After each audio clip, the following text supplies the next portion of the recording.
જય રમાપીર, જય માતાજી. તમારા છોટે ઉસ્તાદ છેક મોડાસાથી ડીજે લઈને ભાઈ અહીં આયા છે. હિંમતનગર થી આગળ જ્યાં અમે રોકાયા છે.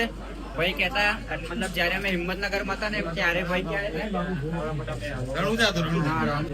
અને બધાને ખાસ વિનંતી કે દિશા પાલનપુર થઈને અમારા આ ગોપુભાઈ અને અજયભાઈ બંને આ રામાધણીની અખંડ જ્યોત એ રણુજા સુધી પહોંચાડવાના છે. ખુલ્લા પગે છે બંને ભાવિ ભક્તો. આગળ જે પણ તમારું ગામ આવતું હોય સાથ અને સહકાર આલજો, પ્રેમ ભાવ આલજો. હું પણ આવ્યો છું, હું છેક મોડાસાથી આવ્યો છું.